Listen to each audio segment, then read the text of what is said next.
All right, folks, as you've heard me say this in the past, the rules of decorum are in place. The next thing we'll open up is citizens' comments. First one for this evening, Mr. Donegan. He's here somewhere because it's on. Oh, can you hear me now? All right, I'll just use my Marine voice. All right, Mr. Donegan, you're the first one up for citizens' comments. I'm sure everybody heard me then, right? Okay. I'm here to ask you, the council, am I okay? Yes, sir. Thank you. I'm here concerning the agenda items 5.8 and 5.9, and I would just ask the council and the Planning and Zoning Commission, when you look at our zoning ordinance concerning specific use plan, all the items that was in our zoning ordinance that ask, like a site plan, things such as description of the use of the facility, long-term plans or master plan for future use or development of the property, a description of the applicant's ability to obtain needed easements, all the different items that are underneath this. My concern is not the intent of the school or the value of the school. It's whether or not the facility matches to the long-term master plan of the school. And because once we do a specific use permit, that becomes a permanent, I think, part of the zoning. So I'm just asking the council and the Planning and Zoning Commission to do due diligence upon the request of the school to take a look at it, potentially, eventually, maybe getting over 200 kids to 300 children. That was built as a church. And I love that kids are coming to school there and getting a good education. I'm just asking the council and the Planning and Zoning to do due diligence in this process. Thank you. Thank you, sir. Ms. Balkum.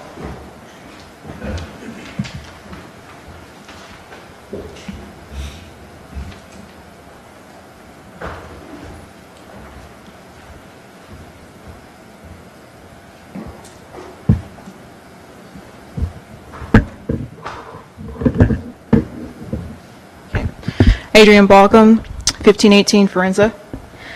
On April 9, 2019, 4 comments were made regarding statements that were allegedly made by me or former Mayor Pro Tem Scott Turnbull. Besides the obvious that it was staged and influenced by Mark Kippett, Mike Donegan, and Councilmember Herman Larkin, there was a privileged email exchange that I had with the city attorney. I CC'd the city administrator and Councilmember Herman Larkin. In that email, I specifically said, those who are in the military should be familiar about taking orders, and if one can't follow a simple resolution and honor it as well as any of our process, then why in the world is a person a council member in the first place? Councilmember Larkin violated Resolution 2019-03 that I established in January 2019, and it was also passed by the City Council and unanimously. It wasn't until March 11, 2019 did Councilmember Larkin share that there were any activities taking place to the City Council. All activities such as 3 or 4 meetings from January to March to the purchases that were all done outside of the resolution and agreement. Thank you to those who attended these meetings, but each of you were misled by Mark Kippett and Councilmember Larkin. The purpose of the BRIC campaign objective was to promote the original resolution that included the BRIC cost of $150 because it was not to be a burden on the city's budget. This was supposed to be an opportunity for citizens to show their patriotism to honor all those who served. We do not have a public works department. The cost of maintenance was a point of concern in addition to paying for design and installation services. This is not a committee to run like an ad hoc committee. This committee needed to be accountable to the City Council, just like planning and zoning and other committees formed that involved monies, public events, city structures. Any decisions, including approving purchases to give instructions for city administration, must be approved by the City Council. That would be government transparency at work. This is not an American Legion project, nor were the Kippetts the private citizens that donated monies to the DAR.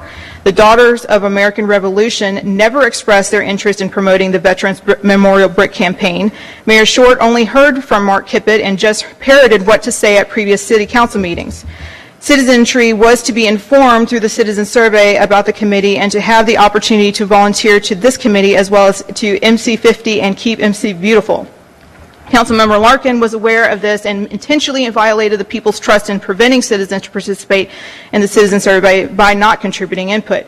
His other unethical actions include sharing a draft version to an MC group administration, along with the mayor who on March 15, 2019 sent an email to the city administrator to not send out the surveys, even though the city council had already approved and given direction to the city administrator to label, stamp, and deliver to the post office. On average, we had about 500 respondents in the previous surveys. This year, we had approximately 205 respondents. I'm still waiting on information on costs from the city administrator as well as other commentary. This is the second time via email that I'm having to ask about it. I'm concerned there was no mailing that actually took place in regard to the second mailing. The city council meeting was canceled for April 23, 2019 because the mayor wanted to prevent the city council agenda that was presented on April 18, 2019.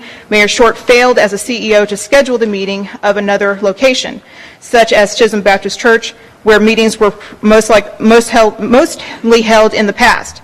My hope for the city of McLendon-Chisholm is to be proactive in the local government by paying closer attention to each of the city council's activities, to express themselves, and to not be idle with the things that are coming.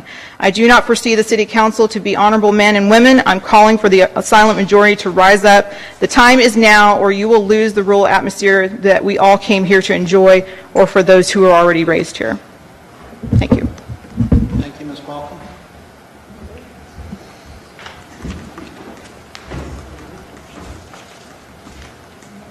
Mr. Moody? Who's gone? No, Mr. Moody. Gary Moody?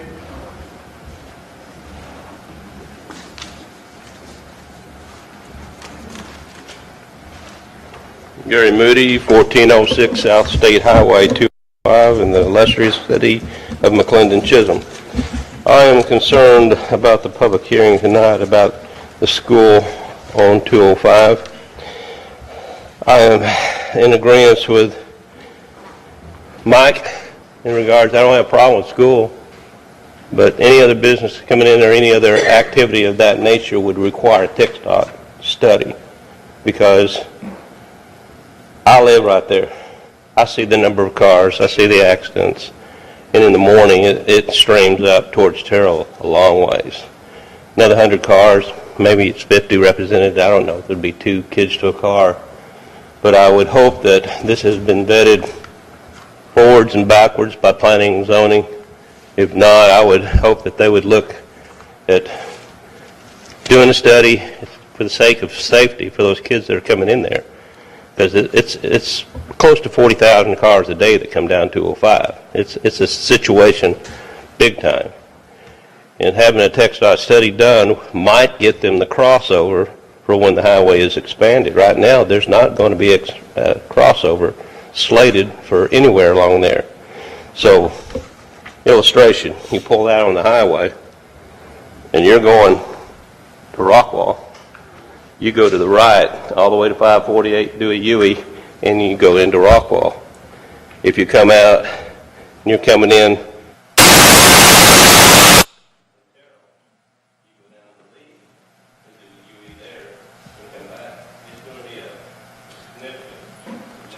them up there. Challenge from a safety standpoint for the kids and other people that are traveling up and down that road. Thank you for your time. Thank you, sir. All right, I know you're standing back. Mr. Day?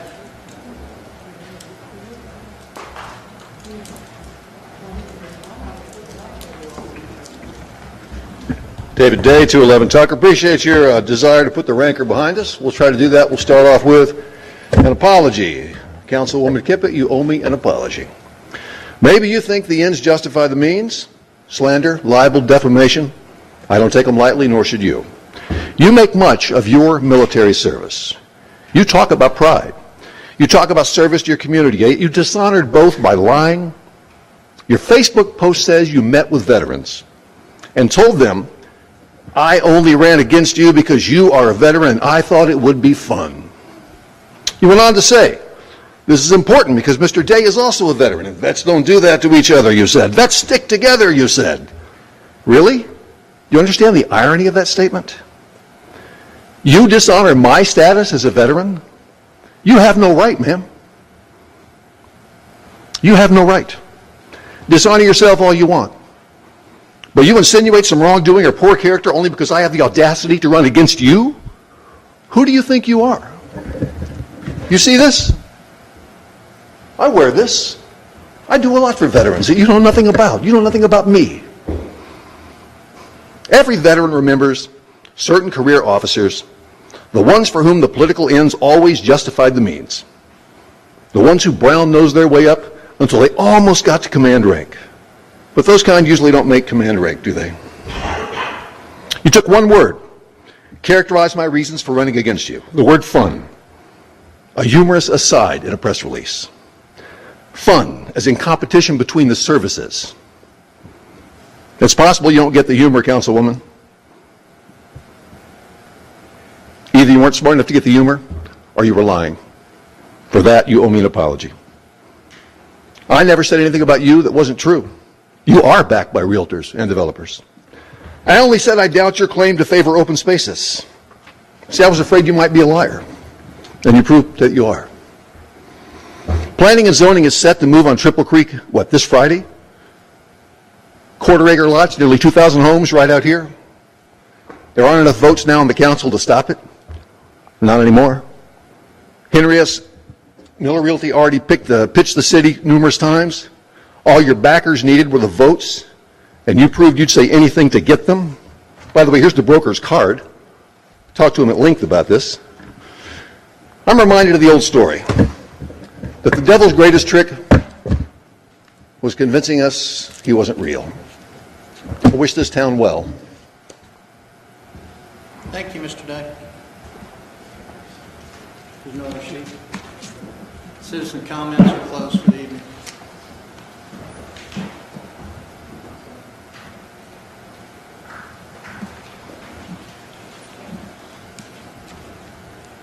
Thank you, Mr. Quinn.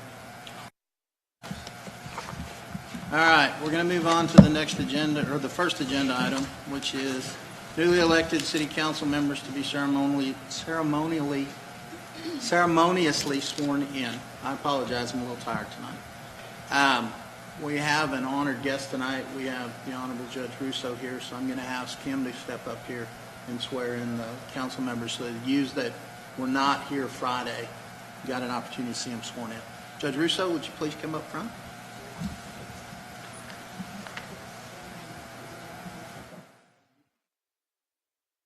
At this time, just kidding, please come up.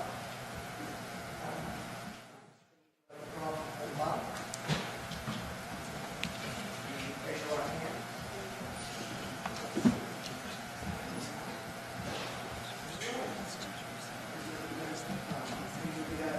I, Warren Tippett, do solemnly swear that I will faithfully execute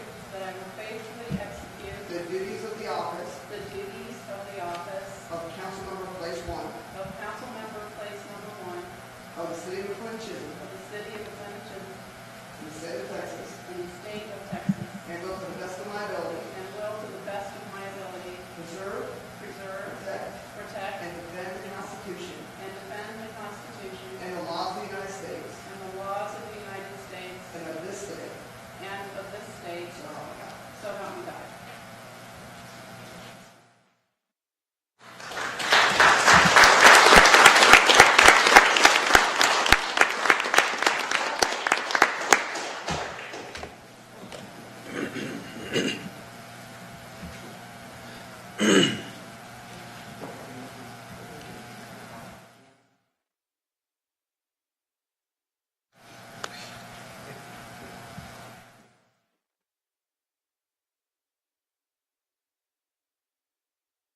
Raise your right hand. I, William Dahl, do solemnly swear that I will faithfully execute the duties of the office of Council Member Place 5 of the City of McLendon-Chisholm in the state of Texas, and will to the best of my ability preserve, protect, and defend the Constitution and the laws of the United States and of this state. So help me God. Congratulations.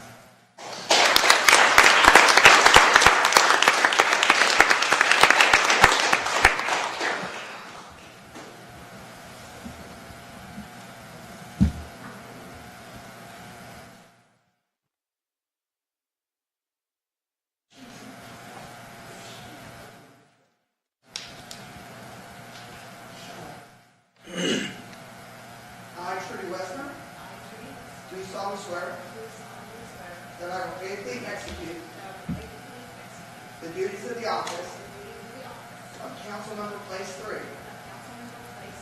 of the City of McLendon-Chisholm in the state of Texas, and will to the best of my ability preserve, protect, and defend the Constitution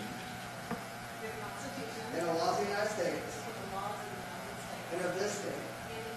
So help me God.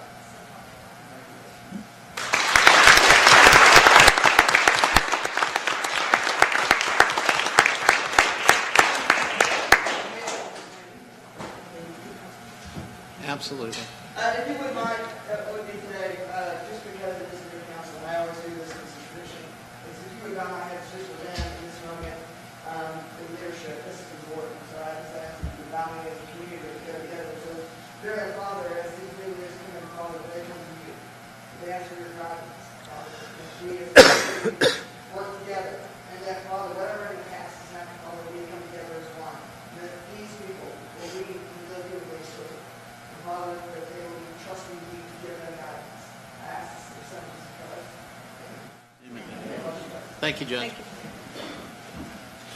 All right, moving on to the next item, discussion and action regarding the selection of a Mayor Pro Tem. All right. Mr. Mayor, I'd like to make a motion to nominate Mr. Bloom. Okay, I've got a motion on the table to nominate Councilmember Bloom for Mayor Pro Tem. Do I have a second? I'll second that. Okay. Any discussion on that? All in favor? Aye. Aye. Okay, show that unanimous. Okay, you're now Mayor Pro Tem, Mr. Bloom. Congratulations. All right.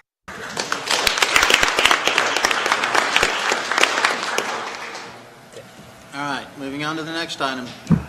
Discussion and action regarding a resolution approving authorized signatories to the city's financial accounts with Alliance Bank, Wilmington Trust, TexPool, and LOGIC. All right. How many do we normally have, Ms. Lisa, besides you and I? Usually at least two more. So, I mean, you don't have to have that many. I left a couple of lines blank. Okay. I think it's only fitting in my absence that the Mayor Pro Tem be one of those signatories. Does anybody have any issues with that? Do you feel we need to have one more besides that, Council? It doesn't hurt. Oh, I'm sorry, you're talking about. Who else would like to be a signatory? I can do it. Okay. So you need the Mayor Pro Tem.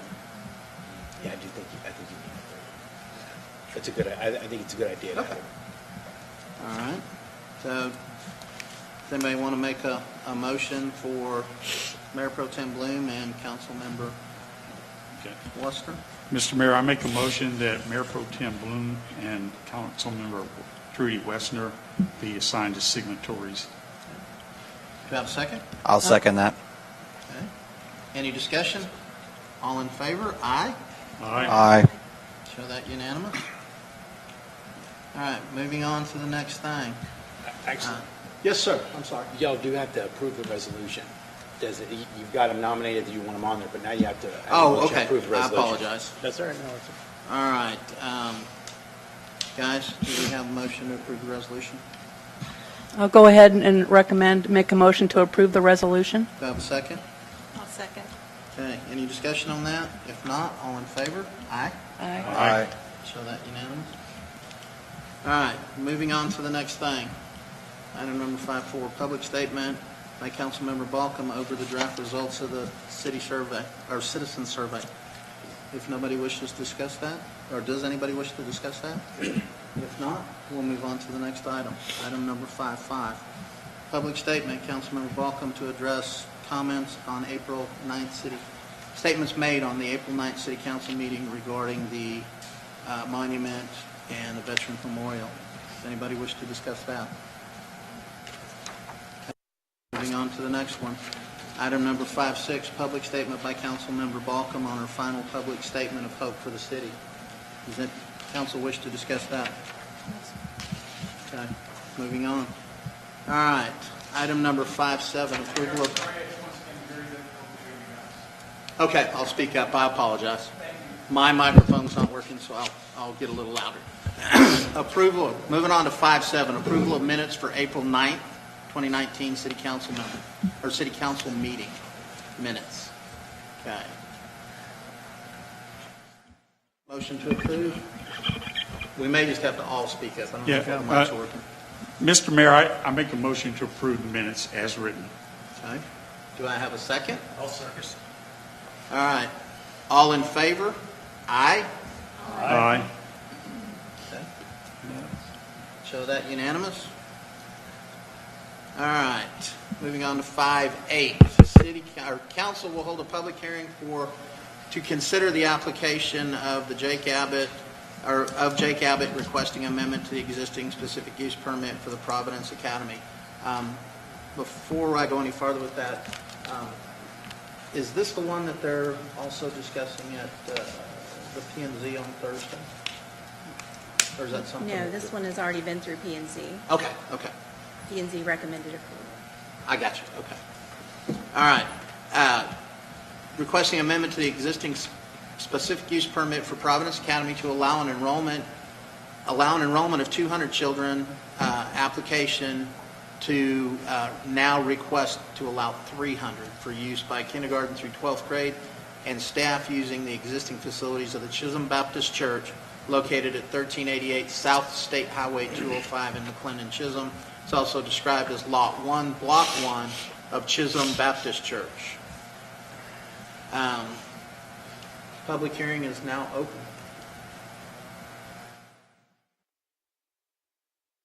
Mayor, Council, my name is Jake Abbott, and I'm the one bringing this request, and I want to thank you guys for your time tonight. Lisa has pulled up a PowerPoint just to kind of remind you guys who our school is and why we're doing this.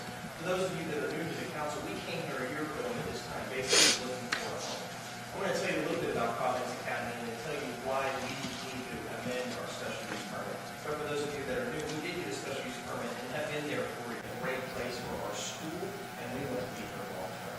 So what is Providence Academy? It's a university model that provides a classical Christian education. So those are our standards. Classical. Well, first off, let's start Christian. We're a Christian school. We're proud. We've got about 85 kids there right now, and it has been an absolute joy. My poor children are there. We are classical, which means we're kind of steeped in Western culture. Our kids read great works of literature, and it would be similar to what you would think of a liberal arts education, maybe college, and then lastly, it's university model. The university model is the kids go to school on either Monday or Wednesday if they're kindergarten through fifth grade, or they're Monday, Wednesday, Friday if they're sixth on until 12th grade. What the hope is with that is it's trying to blend the best of both the private and homeschool education.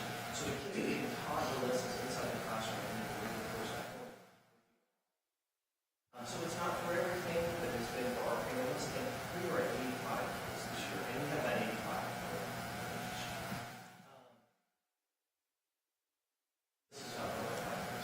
So why wouldn't we put in Chisholm? Over 3/4 of our families live in Rockwall County, and basically Rockwall and the main town. That's against all the time. We've been there. We want to partner with the local church. It has been a mutually beneficial relationship. Chisholm Baptist, as you guys know, most churches sit in. Well, they've been able to use that space and really provide some training to them and help them kind of grow. And we've actually had some of their church members that have come on to our school. We also have 3 members of our school that are families that live in and then if you don't mind moving on to the next one. And this is a picture of our location. You guys know where Chisholm Baptist is. It's right there on 205. It's maybe 100 to 150 yards off of the highway. We have now currently about 12 to 15 teachers that are there throughout the day. Couple teachers come to 4 class and go. Some parents will come and whatnot. Tomorrow is actually our busiest day of the year. It's going to be our field day, our end of the school year celebration. And we anticipate maybe have 150. The fire marshal came out last year with repainted fire lanes in August. That was a lot of fun. But the fire marshal event, it fits 300 people. The reason that we are here this year is that our SUP last year was K through 8, and our headmaster's oldest child was named Grant. She came to me, and I serve on the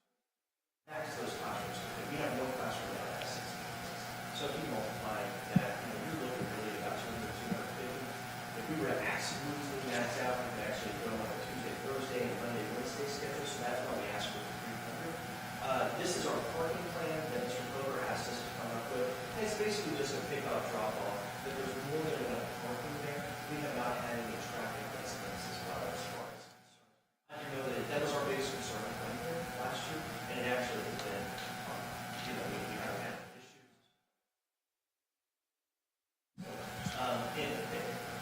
In conclusion, thank you for your time. Thank you for looking at our request. It did pass through planning and zoning with no problems. And, if you guys feel like 200 kids is the most that you could, we'd be fine with that. Like I said, we're hoping to have something next year, but we're really looking to be here involved. Before I sit down, we don't have any questions for me. I can't talk later, so. Yes. I have one. If I'm not mistaken, you had said that the capacity of the building is 300? Yeah. Is that correct? Yeah. Okay, so the students understand the two different blocks of Monday, Wednesday, Friday. But yeah, the teachers, I assume there's church staff there as well. What kind of issues might you run into there if you did ever grow to the 300? Yeah, I think the reason that we did 300 was, once again, if we were to just max out, we could not have any more than 300 kids at that site. If we were different days and things along those lines. If you wanted to do 200, once again, that's fine. Whichever happens, you want to do that. And the actual permit speaks a little bit. Starting route to 13. Max out something around 40 teachers, things along those lines. Well, that's my, and again, I get it with the block schedule, but if you have 300 kids and you have to increase to 40 teachers, Yeah, I understand that. I mean, potentially, if you don't get the Tuesday, Thursday signups or whatever, you're going to exceed that. So I'm a little hesitant to give anything that could, by default, allow you to increase your staff and your kids, and then create a conflict with the fire zone, fire marshal rules. No, I understand. So that's why we're kind of in a discussion with the city. We initially said 200, and said that we're still at 300. There's 50 is fine, max 300 people going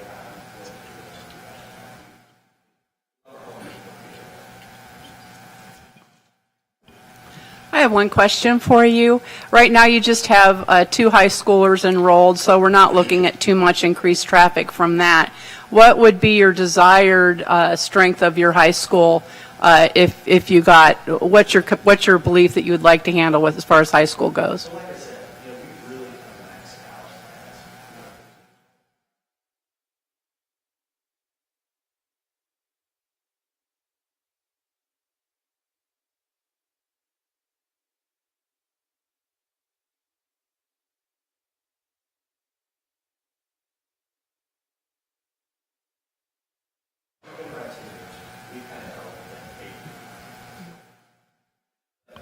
as we continue to grow, McLendon-Chisholm continues to grow. We want to have the space to be able to do that. One more question. Yes. The 205 expansion, how do you see that affecting you? Well, that's difficult for me to know. I used to live in McLendon-Chisholm. I think I said where I lived. I'm at 408 Willow Springs Drive in Heath. I had to get a bigger house because I have 4 kids. We're more than willing to we knew that when we came out here. From what I understand, that's 5 to 10 years down the road. It could be sooner. We're willing to move whatever needs to happen. Our parents are dedicated to the school. What we would be willing to, we want to be good neighbors. That's been our talk all along. I think the church would tell you we've been great neighbors to them in helping the facility out, and we want to be good neighbors to the city as well. Thank you. No problem. Thank you all. Yeah. Oh, yes. For lunch, what do the kids do for lunch? So typically, there's 2 buildings at Chisholm Baptist, the new building and then the older building where people vote. There's an overhang there, and if it's a nice sunny day, we've provided some picnic tables and we go out there. Other days, we actually will set up, there's a foyer there at the church that's kind of perfect for us, and we set up some tables there, and teachers will come in or parents will come and monitor them at that time if it's either too cold or too hot to go outside. But we've got, we take care of the trash and do all that stuff. And we make sure that they're ready for Sunday school on Sunday. We basically use the Sunday school rooms is what we use. And then we have a chapel in the morning that we use in the main sanctuary. And who does the cleanup, like as With far moms. as janitorial? Yeah, we have some of our moms will do that, and they get paid a little money to do it. But I come on Sunday night and I take down the church stuff and get ready for the class week, and then we do the same thing on Wednesday and Friday. It's worked out real well. Thank Thank you. No problem. Any other questions? Thank you all for your time. Thank you, sir. No problem. All right, the public hearing is still open. Does anybody else wish to speak?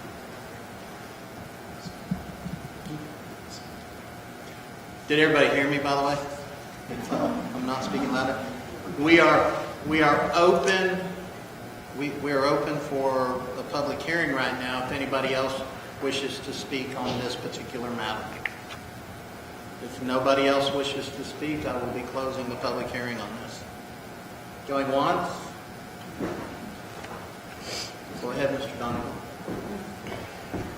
I'm sorry, I couldn't hear back there, but I just want to ask the council, has the city engineer reviewed the wastewater and the sewer?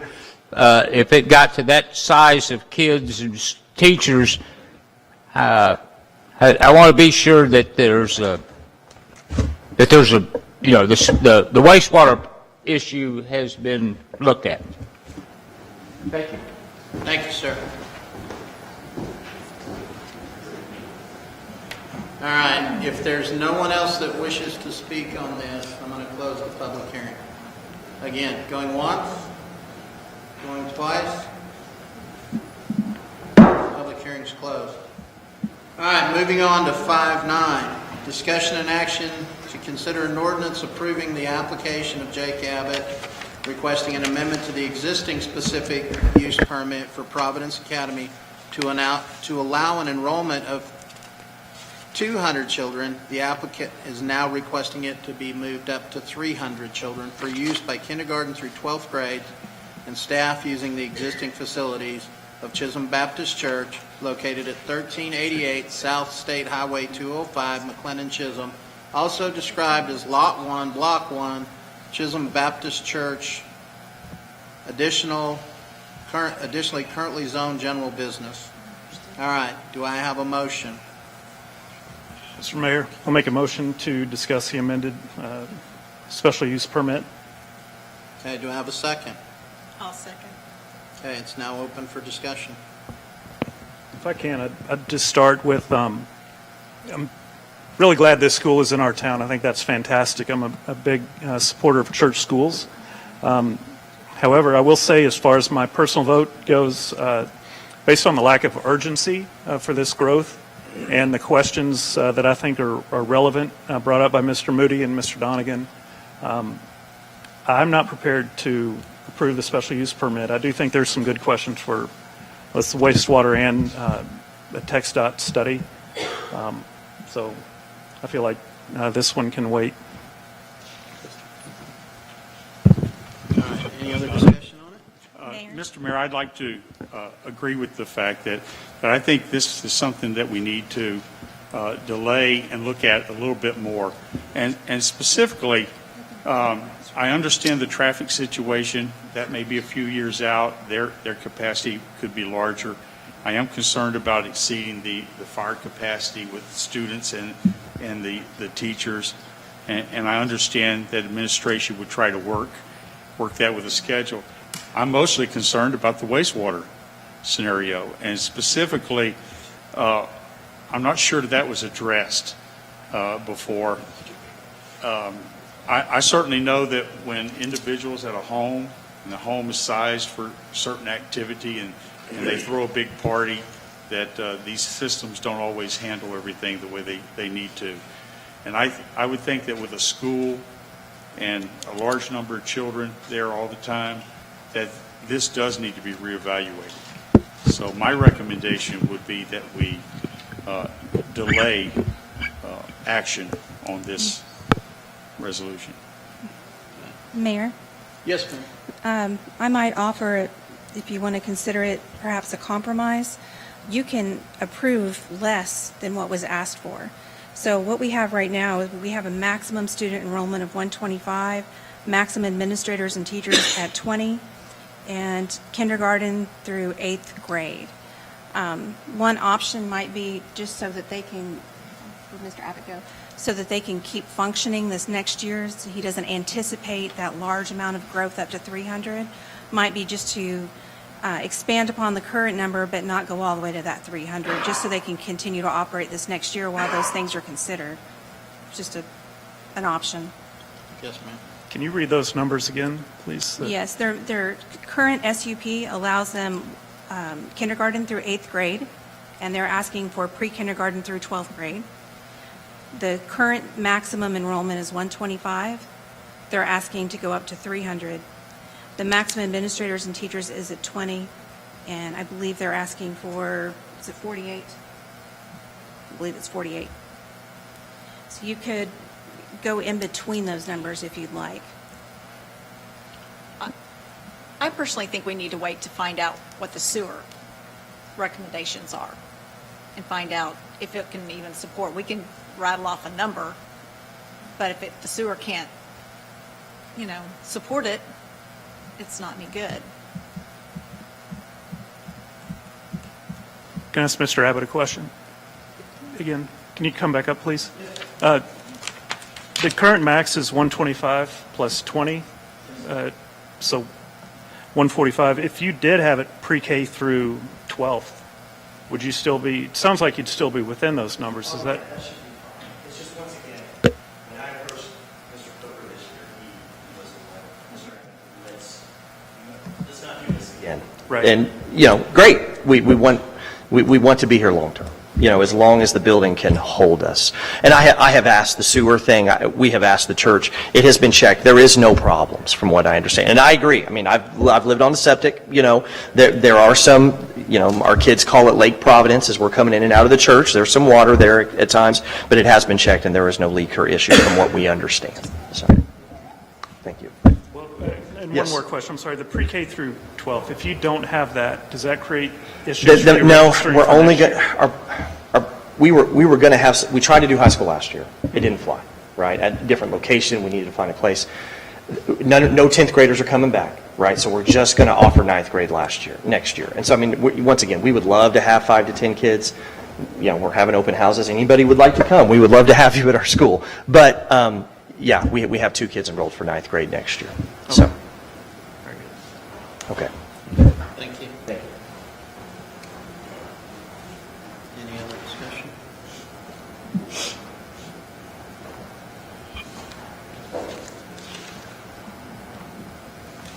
All right, we had a motion and a second to discuss. Yeah. Which we have.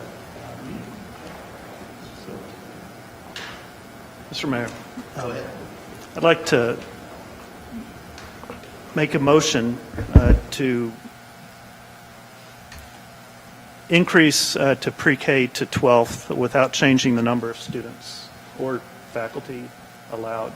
It still gives us a chance to do our due diligence, but doesn't prevent them from bringing in their 2 9th graders. Still exists within their special use permit without affecting the numbers, which would affect the wastewater and everything else. We got a motion, do I have a second? I'll second that. All right. It's open for discussion on that motion. So to reiterate, you're just saying let them go up to high school, let pre-K to high school, but keep the numbers the same way? For now, yes. Okay. Any other discussion on it? All in favor? Aye. Aye. Aye. Trudy? Aye. Okay, I couldn't hear you. I'm sorry. All right, show that unanimous. All right, we're going to move over to 5.11. Discussion. No, what I said. 5.11, discussion, consider and provide direction to staff concerning discuss, consider, and provide direction to staff regarding selection of a public improvement district or PID administrator. Representatives from Hilltop Securities will address council regarding the need for a PID administrator related to the upcoming issuance of Sonoma Verde Phase 2 PID bonds. My understanding is we have the Hilltop representative. is that Yes, correct? sir. Andre Ayala is here, and he's going to give you some information about the PID in general and then some upcoming Sonoma 2 bond information. There you go. Thank you, sir. Thank you, Mayor. Members of the council. Andre Ayala with Hilltop Securities. I'm here on behalf of Boyd London and Jim Sabonis. With you, you should have a handout that Boyd prepared for you. Lisa passed it around before the meeting. And the handout, what it does is that it provides an overview of a public improvement district. Some of you know what that is. Others, for others, this may be new. I'm going to go through it rather quickly, and if you want to stop me, please go ahead and do that, and I'll get into the details of it. The second part of this presentation is going to be an overview of the Sonoma pit itself. So the Sonoma pit has already issued bonds for phase 1, and what we're talking about here is bonds for phase 2. So that's the outline of this presentation. Again, feel free to stop me as we go through it. So the first thing is, what is a public improvement district? So a public improvement district is a district that it's a defined zone within the city where you can levy assessments. So it's a tax-like district. Now those assessments are finite, unlike a tax that can go perpetually. An assessment is a defined amount that is paid over a defined period of time. Now why are these pits put together? Well, it benefits developers and it benefits municipalities. There's different reasons why this is done. Developers can use this vehicle to finance infrastructure. Cities can use this vehicle for strategic reasons, which is what happened here in McLendon-Chisholm back in the day. You had a district outside the city. The district decided to convert that extra ATJ district into a pit.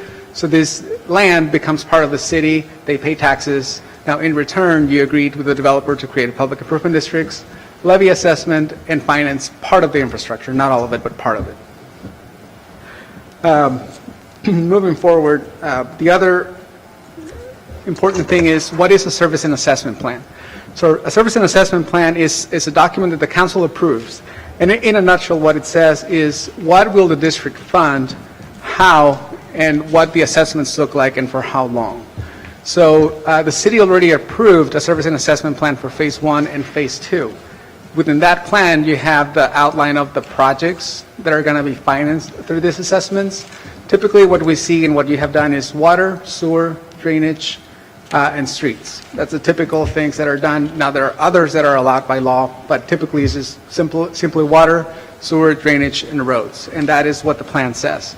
It also says how much each parcel will pay over time for those benefits. What we see here in this plan is a 30-year repayment period, like a mortgage, and it's a defined amount. It doesn't go up, and a property owner can pay it at any time. Unlike a tax, if someone lives in a MUD, for example, they cannot prepay their taxes. In a public improvement district, they can choose to prepay it at any time. Now, that plan will also outline, in this case it does, whether there will be any bonds that will be secured by assessments. Again, the city already issued bonds for phase 1, and what we're going to talk about here tonight is bonds for phase 2. Now, what are these bonds? So these bonds are not general obligation bonds. So these bonds do not have a credit from the city. So you're not obligated to levy taxes on the citizens to pay for these bonds. What these bonds are special obligations that are limited to the pit zone. So you levy an assessment on the properties within the pit, they pay those assessments, and you use those revenues to pay for these limited obligation bonds. That's what these pit bonds are. Now, what is your responsibility? You're supposed to assess the property, you're supposed to administer the district, collect, and foreclose when necessary. So if someone doesn't pay an assessment, just like a tax, you would foreclose on the property. Those are your responsibilities here. And again, I want to make it clear that these bonds do not encumber the city's full faith and credit. So these are just special obligations of that specific district, only secured by the assessments of the district. Now, the city's credit is not impacted if done right. So you're an investment grade city, you're a AA city by Standard & Poor's. If you administer the district the way you're supposed to, that credit rating is not impacted, which is something that has happened so far. You have been administering the district, everything has gone right, your credit is not impacted at all. Now, besides that, there's certain reporting obligations that you are supposed to honor. When you issue these bonds, you tell the investors every so often, every year in this case, we're going to give you an update of how the district is doing, how many bonds they have outstanding, how many people have paid, do they have delinquencies or not, and are the bonds performing overall. And you do that through your PID administrator and our firm. Boyd coordinates that on your behalf.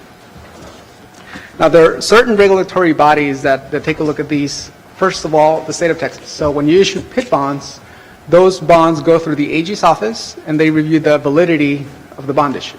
So they make sure that everything is done in accordance with the law. Now, you have Securities and Exchange Commission oversight through the bond purchaser. So they cannot regulate you as a city, but they regulate whoever buys those bonds. That's when the continuing disclosure comes into play, because the bond underwriter wants to make sure that whatever disclosure commitments you make to the bondholders are honored and have been honored in the past.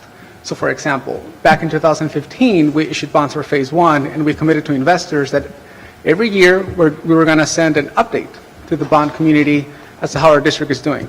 We have been doing that, and we expect to do the same for phase two. So when you issue bonds for phase two, you're going to commit to investors that you will do the same once again, that you would provide annual reports to the bond community.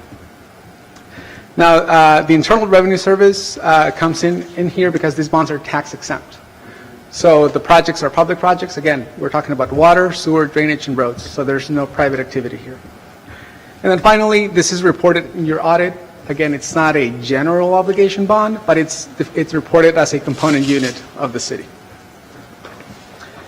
Now, a little bit of history of Sonoma. Some of you already know the history. I'm just going to go through it real quick. Back in 2007, there was a development agreement where the city consented to a district outside the city. Now, there were several amendments that came forward to you as a council, and ultimately what the city did was annex the land. So that land became city land. So you now can levy a tax on that. They will pay taxes just like everybody else. Now, in addition to that, that land became a public improvement district. And the first thing that happened back in 2015 was that you issued bonds for phase one.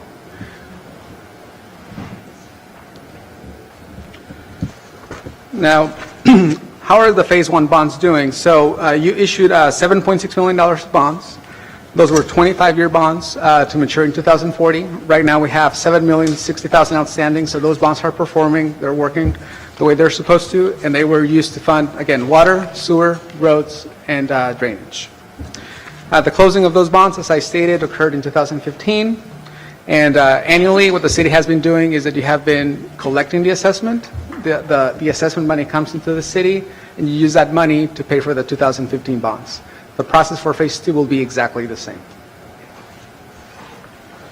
Now, where are we on phase two? So back in 2017, the city approved the levy of assessments within phase two. Now, there's two different areas within phase two. There's an area 1C and an area 2. Those assessments have been levied. In other words, there are liens on those properties. Those are the assessments right there. Now, the next step would be for you to, on area 2 only, so phase 2, you have area 1C and area 2. Area 2 only, the developer has requested the city to issue bonds so that they can get reimbursed for the infrastructure that they have put in place. On area 1C, the developer has not requested the issuance of bonds, so the only thing you will do is that you will give him a reimbursement agreement or a note. So that developer will get paid over time, over 30 years, whereas the area 2 developer will just get paid in a lump sum when you issue the bonds. The plan going forward would be to, first of all, for you to select an administrator, and then at the next meeting in May, Boyd or Jim Sabonis will be here talking about a plan of finance to issue the bonds. That's when we will have a lot more details about this transaction as well as the offering document. What the offering document will say is there's got to be a summary of the city, a summary of the district, a summary of the project, the preliminary numbers that we will have for the bonds, and we will ask you to approve it subject to non-substantial changes that could be made by us, your financial advisor, your PID administrator, your city attorney, or your city secretary. If that happens on the 28th, then we would come back in June with a firm offer for the bonds. You have already engaged an underwriter. That underwriter will purchase the bonds from the city, and then they will disseminate those bonds to investors. And then if that happens, then about 30 days later, we will have a bond closing. The money goes not to the developer, it will go to a trust account, Wilmington Trust. So they will collect the money, and then the developer has to prove up that they have expended the money on infrastructure before they can get reimbursed, which is the same process that occurred back in phase 1. And again, your responsibilities don't change. You have to collect the assessments, administer the district, foreclose when necessary. Those are your responsibilities to the bondholders in this transaction. For phase 2, we're talking about 254 lots. Again, there's an Area 1C and an Area 2. Area 1C, the one with no bonds, is only 41 lots. Area 2, the one with bonds, would be 213 lots. We're talking about $30,000 of assessment per parcel and about $2,500 a year as a payment by each of the parcels. And that's a 30-year repayment. If the property owner chooses to pay that in advance, they can do that at any time. If that happens, the money goes again to the trustee, and then the trustee collects that money, allocates it in a sufficient amount to call bonds. So if someone pays their assessment, you get rid of bonds at the same time. Now, finally, there's a bunch of numbers here within your handout, but what I'm going to summarize here is that the total amount of projects within the phase 2 is about $10.5 million. Now, there's an Area 1C within phase 2, and you will give the developer roughly a note that is about $1.3 million, but they are not requesting bonds. So you're just going to pay him over time, over 30 years. On the Area 2 of the district, there's a total of $9 million of costs. Now, the bonds will only be about $6.2 million. So that's what the district can support. So when I say that you pay for a portion, that's what I mean. So the developer will just pay out of his pocket the remainder of the costs, which I understand most of the improvements are already on the ground. So it would be just a matter of the developer to prove up that they have spent those funds so that they can get reimbursed by the trustee. And I went through this real quick, but Council, Mayor, if you have any questions, please.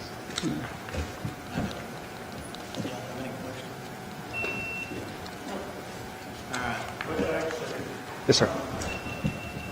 Going into phase 2, is there anything outstanding that's ever been promised to phase 1 residents that hadn't been delivered? I would defer to your legal counsel on that question. I'm not aware of anything that is pending, but if there are any obligations that the developer has towards the city, best practice is for the developer to fulfill those obligations before you undertake a bond program. Yeah, I'm speaking for the residents of Sonoma Verde, not necessarily anything you as a city, but just, were there amenities promised, that type of thing? I believe there were certain amenities as part of the transaction, but again, I would defer to the legal agreements on that. Okay. Thank you, sir. All right, at this time, I'm going to call for a brief executive session in accordance with Government Code 551.071 to consult with the city attorney on this matter concerning the public improvement district administrators. Time is 7:26.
bid as this.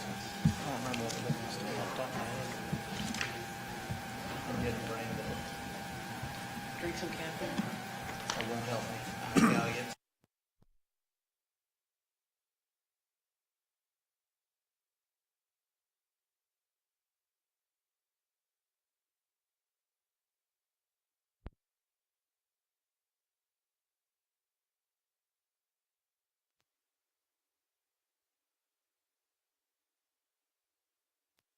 Gotcha.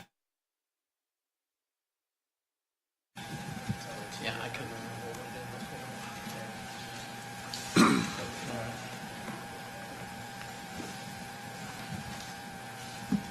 You ready? Okay. All right. Time's 7:58. We're back from executive session. There was, Oh, yeah. Excuse me. It is 7:58. We're back from executive session. Was there any action in executive session? No? Okay. All right. Now we'll move down back to 510, which is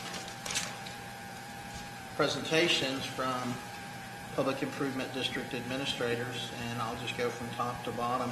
We only have 3 presenting tonight. There is one by the initials DTA, but they had a scheduling conflict. They weren't able to be here tonight. But the first one, 360, gentleman or lady from 360? Gentleman or sir? If you'll, I don't know, did you change batteries in the second one? Okay. If you'll just turn one of them on. There you go. Thank you, sir. Hi, my name is, hopefully this will pick up my voice. Usually I'm above the phone. My name is Mitch Mosesman. I'm president of 3360 Public Finance. Thank you for having me here tonight. I'm just going to be brief. I did put together a presentation, but I thought I would go off script a little bit, if you will. I'll be short. I think all the 3 firms that are here are all professionals. They're all qualified. They all have experience. I assume that you all have the proposals from each firm. So I'm going to try to give you a little bit of background on me and my firm and our approach, and stay out of some of the nitty-gritty stuff, and just hope we can move forward. And if you have any questions, feel free to interrupt me at any time. So my firm is a firm that is focused on the municipal market. And so what that means is our clients are principally cities, and our goal is to serve cities and look out for their interests. And effectively, we have a duty of loyalty to each of our city clients. So that's our orientation. So I just wanted to throw that out there. A little bit of background on me is that I've been in this field for around 30 years, which is a long time to be in one field. But I've seen a lot. I've done work in Texas. I've done work in New Mexico. I've done work in California. I've done work in Illinois. Each of these states have programs that are comparable to the Public Improvement District that you heard Andre talk about. So over those years, I've seen a lot. And I've also worked on both the front end and the back end. The front end being the creation of the district, the issuance of the debt, as well as the implementation. And so I've kind of been through the ringer in a number of states with the Public Improvement District programs. The firm itself currently has engagements in 3 states, so we're working in California, New Mexico, and Texas. In the North Texas market, we're in a number of different counties. We have engagements in Collin County, Denton County, Johnson, Tarrant. We have 1 PID in Rockwall. But I think my competitor in the back here has got maybe an end, so I'm just going to acknowledge that. So for Rockwall, for Heath, it's a very small PID. It's about 8 or 9 parcels that are going to be assessed, but it's going to have to be direct billed. I think there may be some other firms here that may have an option for the city for this particular PID that you heard Andre talk about to be billed by the county.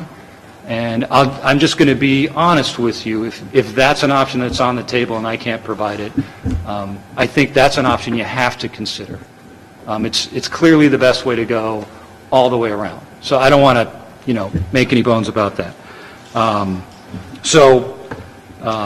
Having said that, if it were me, I would have to direct bill as I understand it. I've talked to the chief appraiser previously, and he's indicated to me in the context of Heath, even as small of a pit as it is, that it would have to be direct billed. So I've been down that path before. I've direct billed, run the collections through a lockbox, and sorted everything out. It's doable, but again, if you can do it through the county, it's a lot cleaner and a lot better. The other thing that I wanted to touch on is just, in general, our approach to this work. So I kind of look at my firm and the people that I employ, including myself, as we are frequently a point of contact for the community, the people that live within the pit. And sometimes we're the first point of contact if they have a question about the pit. Oftentimes they'll get referred to us. But I think that's a key part of providing the service. Yes, it's a technical area. And yes, you have to have those skills and that experience to know how to get that part of the job done. But it's very important, I think, to be able to be responsive to the community and have that personal touch where people can reach you and you can talk to them and answer their questions, address their concerns, solve some issue that they might have. And I have a lot of that personal experience. I take a lot of phone calls. I enjoy that. That's part of this business for me, is being able to make sure that the implementation is running smoothly. I'm also a big believer in teamwork. So on the implementation side, what we're trying to do is implement the business deal that was structured by your financial advisor, Hilltop in this case. But there are a lot of considerations. There are legal matters, there are accounting matters. And so even though the blueprint is there, I think it's important to keep the team together. I think if you work together as a team after the transaction, not just leading up to the transaction, you'll have a much better long-term outcome. And so I'm a big believer in that. The other thing is, working with PIDs involves, it's a bit of I sweat the details type of job. There's a lot of moving parts. There's a fair amount of minutia. And you have to get the numbers right. And so you have to have that mindset where you can come in and be organized. And there are a lot of deadlines, so you have to set up your schedule and stay on top of all of that. And so our philosophy is, when we in, is we have some tools that help automate the scheduling for us. We have a certain approach that we follow that helps ensure quality control on the work product and manage all of the details. But it does take just hard work. And so while I run a relatively small shop, about 4 people, I feel that what we lack in size, we make up for in effort. This is an effort kind of job for me.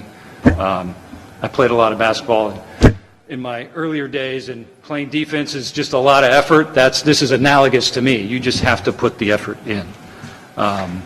So I also try to be personally hands-on. My hand is in all of the work that comes out of my shop. It's just my nature. It's also my desire to try to make sure that we produce a consistent, reliable, quality work product. So I just want you to know that's, with me, that's the kind, you get me, you get everyone else too, but I am hands-on. I'm involved. I'm the guy that's going to go out to the sales office and check and see if they've posted the signage that's required pursuant to the homeowner disclosure program. I'm going to talk to escrow or title and make sure that they have the proper addendums in the purchase and sale contract. I'm going to chase all of those little details down. If I'm reviewing a reimbursement request for the developer, I'm going to go through the agreements and ticked off all the pieces and make sure we have all the backup. We have invoices. We have waivers from the contractors, that we have city staff, inspectors have signed off and verified the work's been completed, that we can verify the cost. So I'm just that kind of a person, and I just wanted to bring that out to you. I could talk about all the different tasks that are involved in the PID implementation side, but I think everybody here has got experience with that. So I'll just leave it at that. I know that was brief, but if you have any questions, I'm happy to stand for questions. Well, actually, probably ask questions at the end. Okay. Thank you. Sure.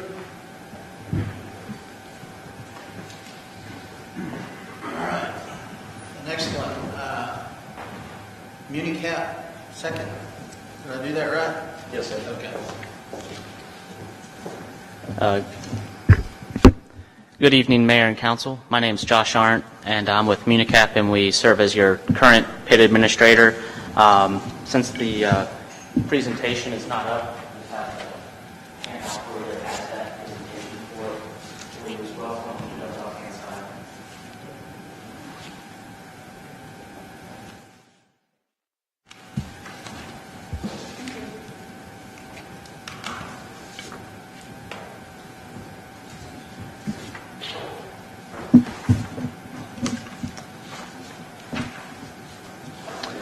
So I just wanted to start by just thanking the city, thanking you all for the opportunity that we've had to this point to develop the relationship with the city, with the citizens, and helping to administer the PID, and I look forward to hopefully continuing that moving forward. I know we have a few new faces, so quickly like to just start by discussing who MuniCap is. We were a public finance consulting firm that started back in 1997, and we've had an office in Texas since 2007.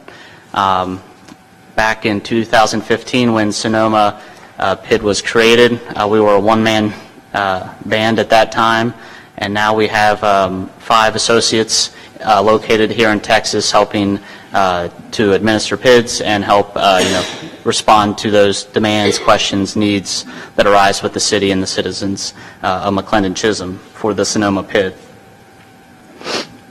Also, in our Maryland office, we have some additional staff.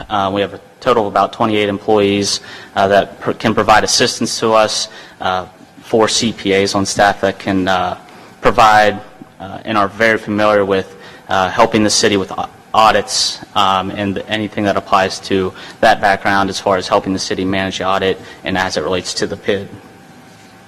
Also wanted to touch base that we are registered municipal advisors.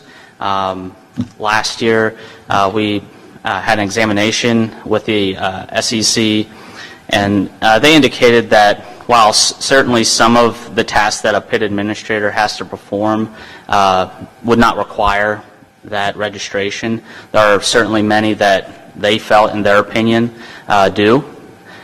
So our firm took the stance that all of our associates that are providing advice to municipalities, to cities like yourselves, do have that registration, are registered municipal advisors.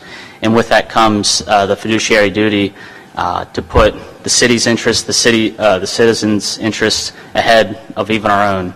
We have that responsibility, and that just comes as part of that registration as well. We have assisted with over 300 special districts throughout the country. Currently, we administer 39 within the state of Texas, and this has just allowed us to provide and see a vast array of both successes and also issues that may arise, and help to adjust and respond to those needs, and see when something may come up with the Sonoma PID, how we can best apply those best practices that we've seen.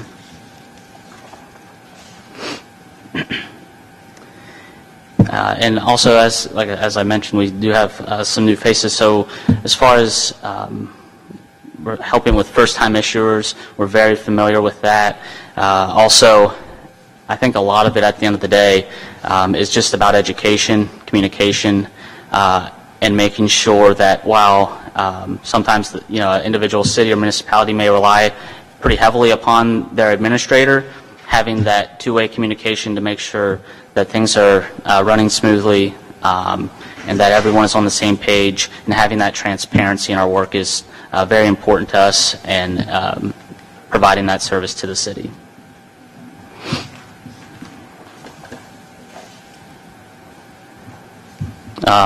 There are obviously several services that the PID administrator can provide, but a few that I just wanted to touch base on a little deeper were our home buyer disclosure program and providing the proper notice to potential buyers, and also it goes beyond that, educating the builders, educating city staff, council, educating realtors, and all parties involved of the processes of the PID. As you know, PIDs in this market are still relatively new, so a lot of our job is just that education process that we found, and making sure that those questions can be addressed promptly and responded to, and just informing those individuals so that they can make a proper decision.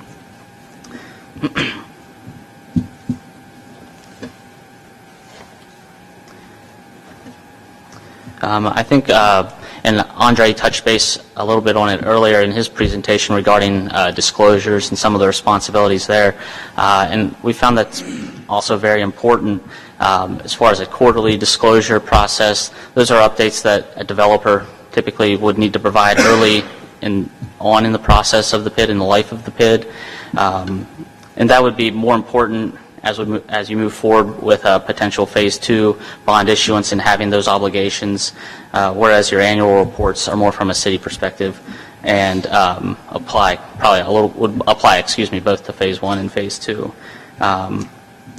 Also, I think it's been very important as far as compliance monitoring, making sure that documentation, the correct paperwork is being provided. Also, making sure the tax covenants of those bonds are being upheld and overseen. And, speaking recently with some representatives with the IRS, they indicated there's been an increased or heightened surveillance in their terms of special districts to making sure that those items are being upheld. So we take that very important, and because it's very important to the citizens and also the city. Last, I'd like to comment regarding the services is also just bond refunding and just monitoring those opportunities, because at the end of the day, the citizens and the homeowners are the ones that will ultimately gain those savings, and having that responsibility, that fiduciary duty of care to make sure that those opportunities are recognized and addressed promptly is certainly very important to us. Within Rockwall County, outside of McLendon-Chisholm and Sonoma, we also are current administrator for the Club Municipal Management District in Heath, and then also for the two PIDs in Fate in Williamsburg currently. So we are very experienced with the county, not just with a PID structure, but in Heath that is a municipal management district. It's very, very similar, but we use the PID statute there to help implement a very similar process. And then I know as we have the second phase of Sonoma coming online soon, in Williamsburg there are already 4 different phases, so we're very familiar of how to handle those different challenges that may arise, making sure those processes are streamlined from phase to phase, and that those are addressed with the city promptly.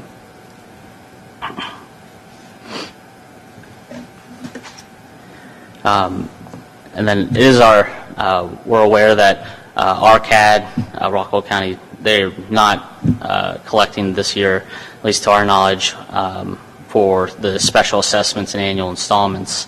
However, I would certainly agree with Mitch that the county collection is certainly the most appropriate, the best for everyone. It streamlines a lot of processes. So if that is an option, that would certainly be the recommendation. Investors also recognize that typically in interest rates and things like that. But we do have experience with a couple other methods as far as direct billing ourselves, because currently Dallas County does not collect for assessments, so we have a few PIDs that we administer there where we facilitate that process. And then also in Collin County, we also enlist the services of a third-party tax collector, which I would say is probably in the middle ground, would be the second best option if the county is not able to assist with billing and collection. There would be a higher rate than just a direct bill, and we're familiar with that, have a good relationship with that entity as well. So with that, I'd just like to wrap up, and just based on our current relationship, also our working relationship with the city's FA, and helping to put together the current Phase 2 documents that are already circulating, our fiduciary duty and responsibility as registered municipal advisors. We would like your recommendation to continue this relationship as we move forward. So thank you for your time, and if you have any questions, I might be at the end, but I'd be happy to take. Thank you. All right. The next one is P3 Works.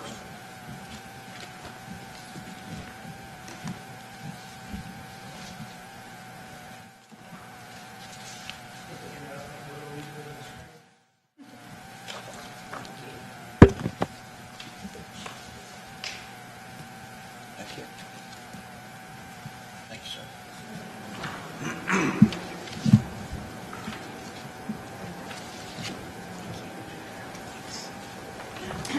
Council members, before they get started, it looks like iCompass is glitching.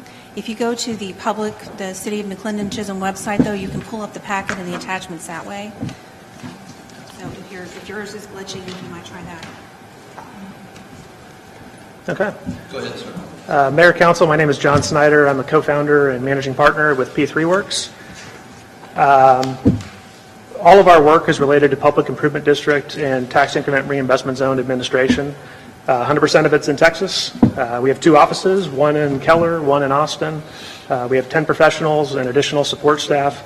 But everything we do is related to Texas municipalities. We've never worked for a developer and never will.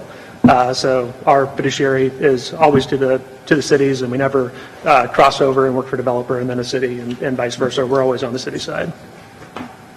Currently, we have 28 bonded PIDs with the assessment totaling over $208 million. In addition, we have 14 pay-as-you-go PIDs with assessments totaling over $70 million. And then we also have 5 pay-as-you-go PIDs, which are just used for operation and maintenance. So we talked about Rockwall. So in January, Rockwall CAD sent out a note to every city saying we're no longer going to collect PID assessments. So that was all the cities you heard about. It was Royce City, Heath, McLendon-Chisholm, Fate. We've worked diligently since then. We've gone in and met with Rockwall CAD and also their board, and they've agreed to collect as long as P3 is the administrator. So we're the administrator now for Fate. We recently replaced the past administrator, so they're going to now collect for Fate, and we're also collecting for Royce City. Part of the reason is the process we go through. We're very diligent in what we do. I was talking to Mitch beforehand, and we both had similar backgrounds. It takes a special personality type to want to do this type of work. We were both math majors with an econ major, so it's maybe something in there that if you're crazy enough to go forward with a math degree, maybe you like doing PID administration. But we're very diligent on making sure that everything is done on time and that everything's accurate and correct so that we don't have any issues, especially when dealing with the appraisal district. We get all of our stuff to the appraisal district. All our SAP updates are done by September 1st. Currently, our calendar for all the PIDs we're administering, we don't have a single one being approved in August. They're all going to be done July or earlier. Already we're through, in terms of on the calendar for approval, we've done about a third, and over half are already written.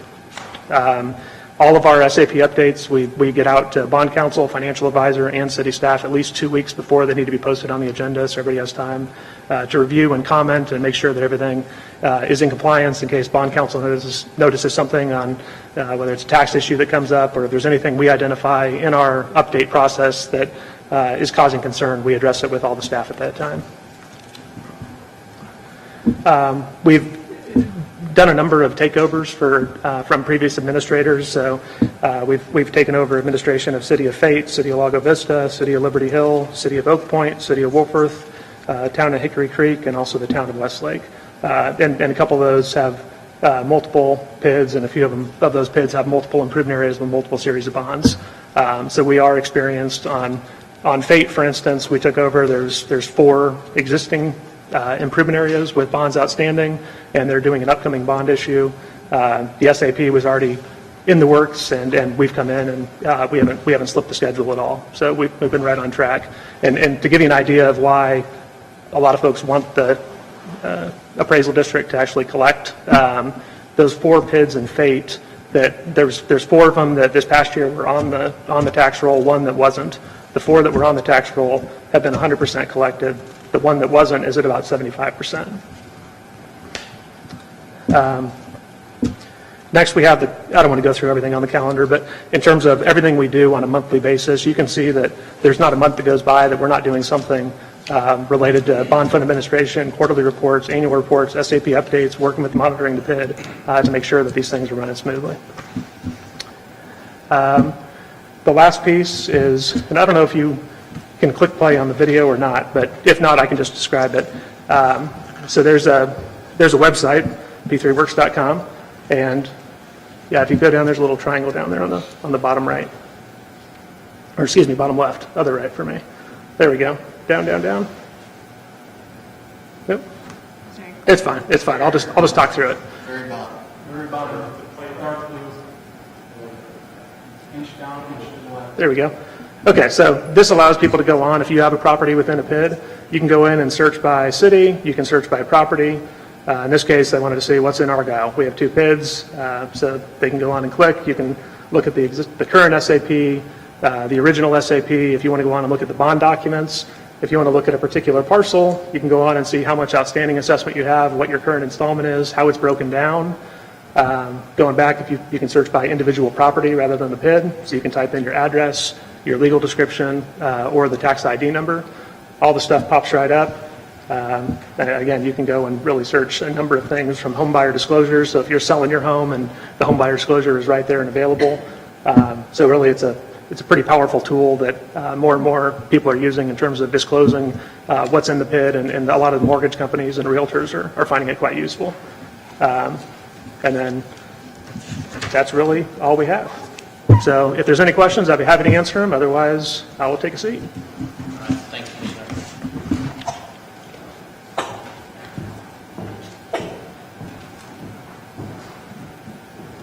All right.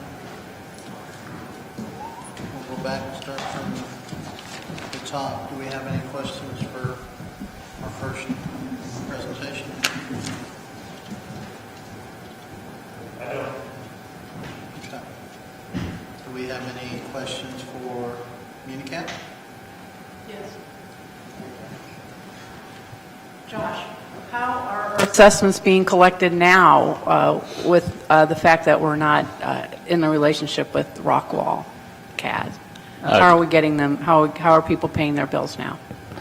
So currently, for the current cycle, since that bill was sent out by RCAD and with Rockwall, they would still be paying to them, and then we're just helping to facilitate kind of that any delinquency management that may need to be followed up at this point. Anybody else have questions for me? I do. Oh, go ahead.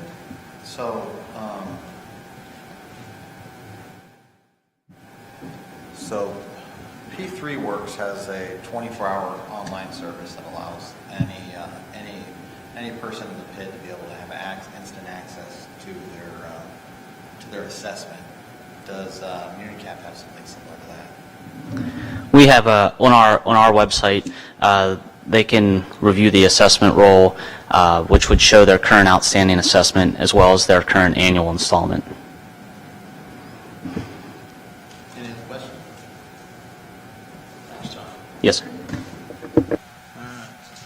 Next one, any questions for P3 Works?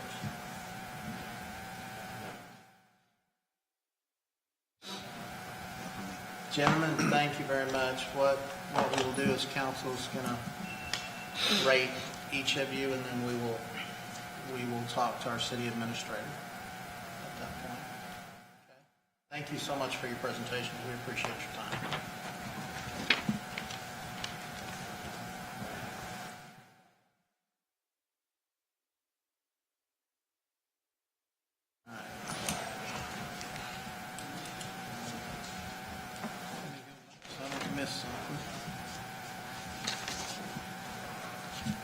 Lisa, they're just going to get you the information on how they rate it. You could just email me. And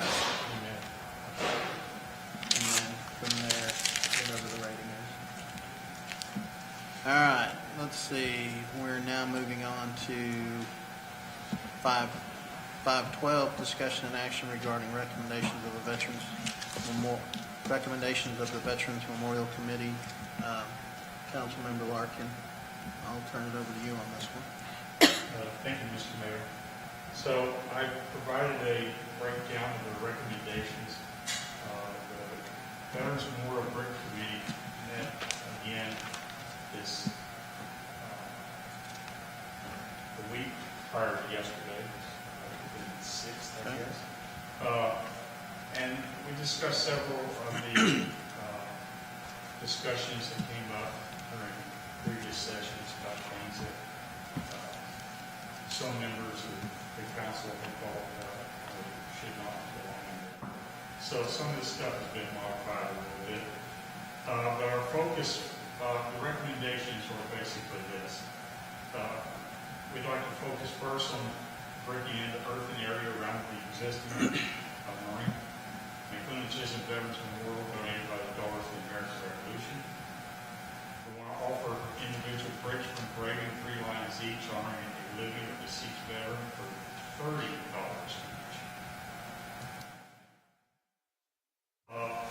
We have purchased 972 bricks, and they have been delivered in a majestic 52 color. Also $1.35 a piece to us for the actual brick. Additionally, we bought 40 pavers with a slightly darker tint to give some definition to the memorial as laid out. So the bricks have all been delivered. The total cost of those as quoted to us was $1,492.20. To date, we have not been billed. No money has been dispersed, and the company where we ordered the bricks said that he has not yet made a decision over whether or not he's going to just donate those bricks to us. So no funds have been expended, and the bricks are available here locally and stored at the city. We've identified a local vendor that will do sandblast engraving for $20 a brick, $32 for a paver. They look for they can engrave about 100 bricks in 2 weeks. So we want to establish a suitable base of reinforced concrete to support the bricks using concrete mortar to ensure the durability and stability. The initial estimates for the foundation and everything is around $2,900 and an additional $1,550 for the installation of the bricks. Now, the Rockwall County Terry Fisher American Legion Post has offered to run a fundraising campaign to secure the funds to offset that so that there'd be no cost to the city associated with doing that foundation work. And that's a significant piece of why we could reduce the bricks price from the original $150 down to $30. We do believe that the $30 price point gives a lot of veterans the the opportunity to come forth and be honored without it being a financial burden. The committee also has recommended honoring the 33 veterans that are interred at the Chisholm Cemetery, pending council approval. We'd like to work with families who would like to donate and honor these heroes. That cemetery currently has veterans interred all the way back to the War of 1812. The question of the 8x8 pavers was a contentious issue with our previous recommendation. Our previous recommendation was that we use them as like a corporate break, and that was to offset the cost of the installation and the foundation work. We've now decided that the best way to do this, our recommendation, we haven't decided, our recommendation to the council is that we use those pavers to identify campaigns that the United States veterans have participated in. Okay, so starting like with the Revolutionary War, the Civil War, or 1812, so on and so forth. So we would use those for that purpose and not have any corporate sponsorship or family bricks, as you want to say. So moving forward, with the council's approval, we would like to create an advertising campaign and start selling these bricks at $30 a piece. Total startup for the campaign was around $7,500, but if we authorize Terry Fisher Post to do a fundraising activity on our behalf for the foundation, there's going to be no cost to the city. And the $30 brick price point establishes that no public funds are utilized. We would expect the project to be completed by Veterans Day. Not Memorial Day, that's too soon, so Veterans Day. So November the 11th, 2019.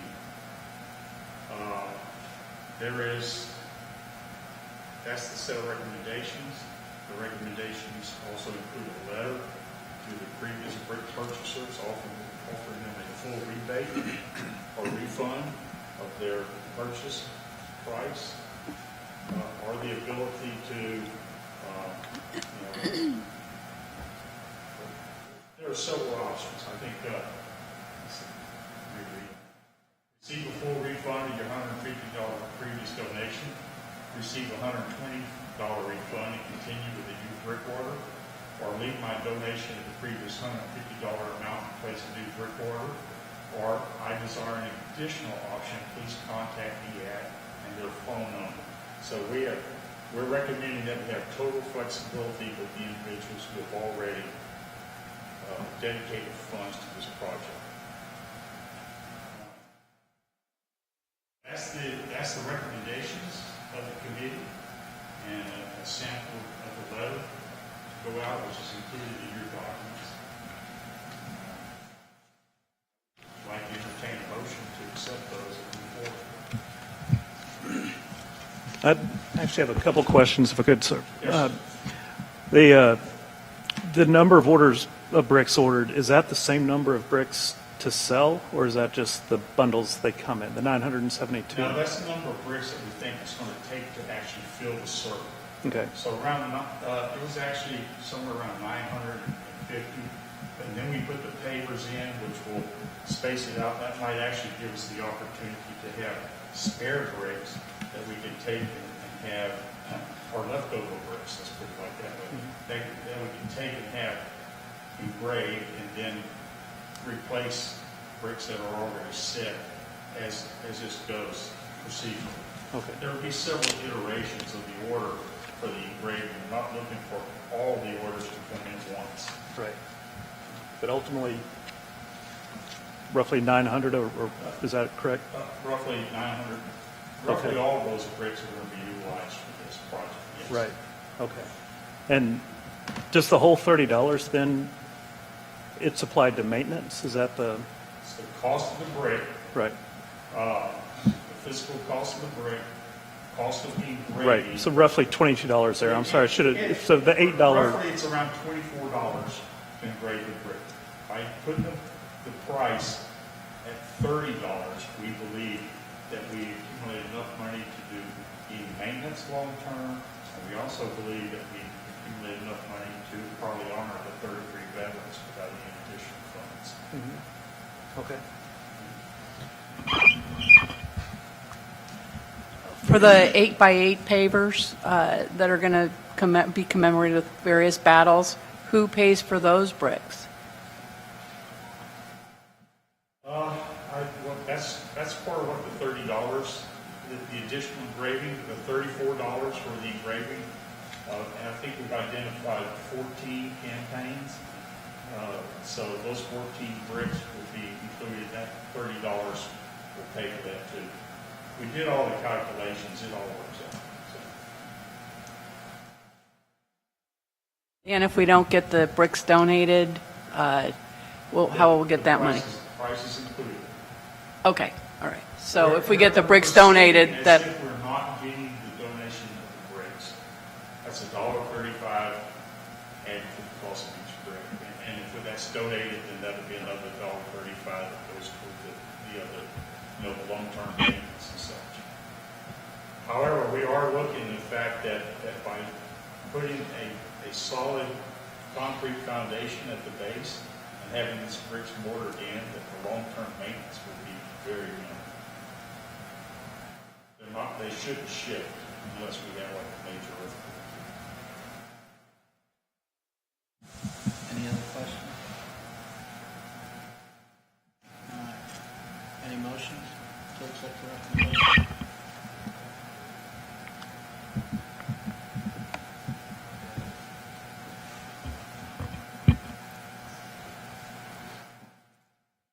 Mr. Mayor, I'd make a motion to approve the presentation or the recommendation of the Memorial Brick Campaign Committee based on the numbers provided. And it can alter if we do get the donations, but. Do I have a second? I'll second it. There's no further discussion. All in favor? Aye. Aye. So that unanimous? Moving on to 513, discussion and action regarding resolution amending resolution number 2019-03 relating costs and purchasing of bricks, size of bricks, and engraving method of the Veterans Memorial. Mr. Larkin, you want to explain that one again? A little bit about that, please. Yes, sir. Mr. Mayor, specifically what we did was we removed the restrictions for the company, for the method of engraving, and for the price of the brick.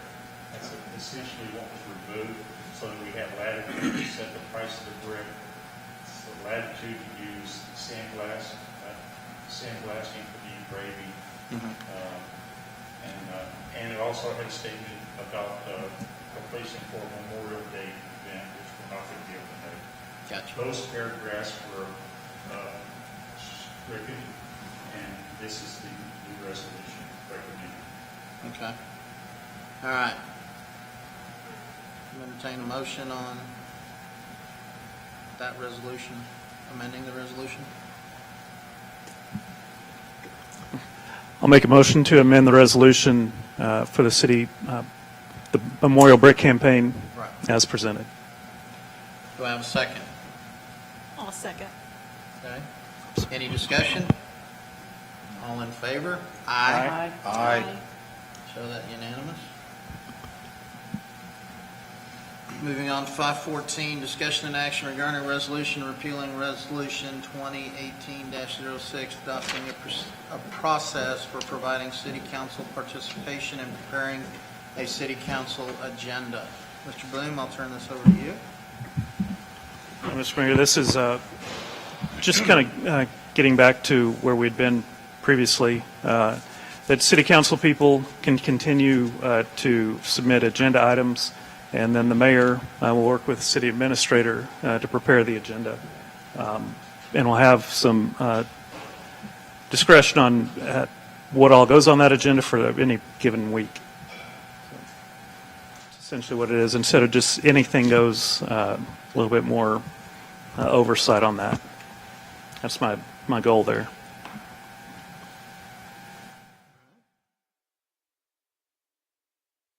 Entertain a motion.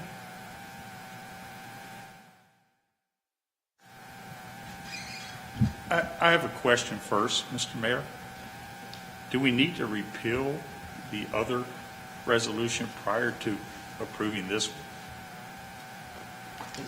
It's listed second, but shouldn't we repeal one? I think that's all this one does is repeal. This one repeals it if you read it. Well, okay, but I just saw that there were two resolutions here. I think I put the original in the packet so you could see what the original was, and Okay. then this is the proposed. Okay. Thank you for the clarification. Then, Mr. Mayor, I make a motion that we approve this resolution as written. I'll second it. All right. Any discussion? All in favor? Aye. Aye. Show that unanimous.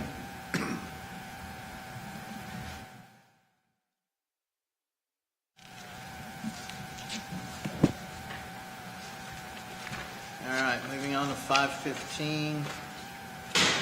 Discussion and action regarding repealing Resolution 2019-01, establishing MC50 and anniversary event ad hoc committee and appointing a council member as director of MC50. Mr. Bloom again. Mr. Mayor, this is just some housekeeping. I actually tried to object to this one at the time because it did name Ms. Balkum as the director of this, and obviously that's not possible anymore, so I just wanted to keep it consistent and remove a specific council member being noted in the resolution. Entertain a motion.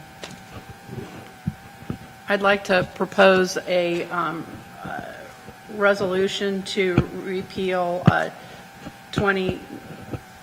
Do I have a second? I'll second. All in favor? Or I'm sorry, any discussion? All in favor? Aye. Aye. So that unanimous. 516, discussion and action regarding a resolution establishing MC50, establishing MC50, a city 50th anniversary celebration event advisory committee for the city. Mr. Bloom? This just continues on with the housekeeping. It's essentially the same resolution, just without specific council members noted. Okay. Do I have a motion?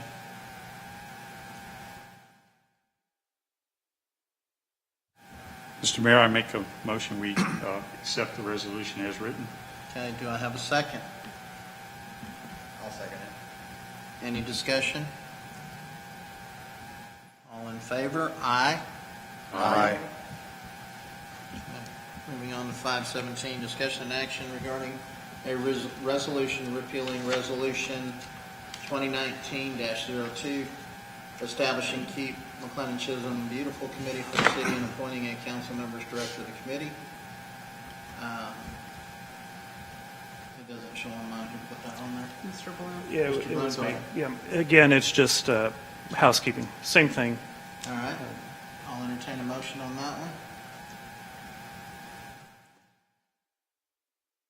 I'll make a motion Okay, as written. all right. I'll second it. All right, we got a motion and a second. Is there any discussion? If not, all in favor? Aye. Aye. 518, discussion and action regarding a resolution establishing the Keep McLendon-Chisholm Beautiful Citizens Advisory Committee. Mr. Bloom, again. Again, this maintains the committee. It just removes a specific council member as being noted in the resolution. Okay. Motion? Motion on this one? I'll make the motion again. Okay. As written? As written. Okay. Do I have a second? I'll second. All right, I've got a motion and a second. Is there any discussion on this one? If not, all in favor? Aye. Aye. Show that unanimous. 519, discuss, consider, and provide direction to staff regarding negotiation efforts with Judd Thomas Accounting Firm. On this one, we're going to recess back into executive session. Again, under Texas Government Code 551.072, concerning consultation with the city attorney on this matter. We'll also be in there under the same Texas Government Code regarding possible fire station location sites and options for placement. All right, it is 8:47. Now in executive session, or recess to executive session.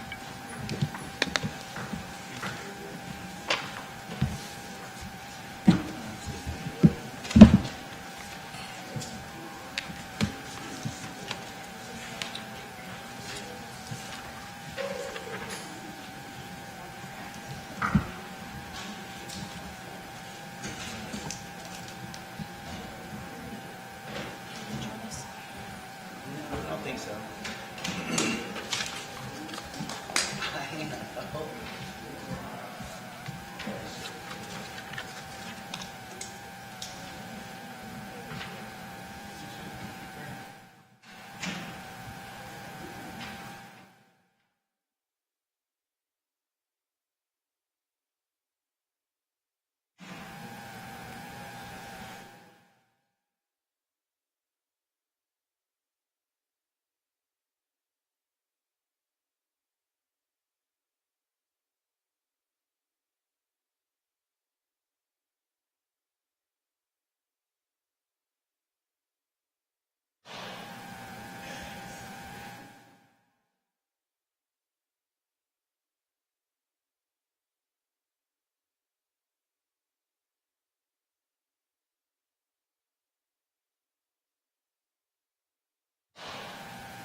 said,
Lisa, you ready?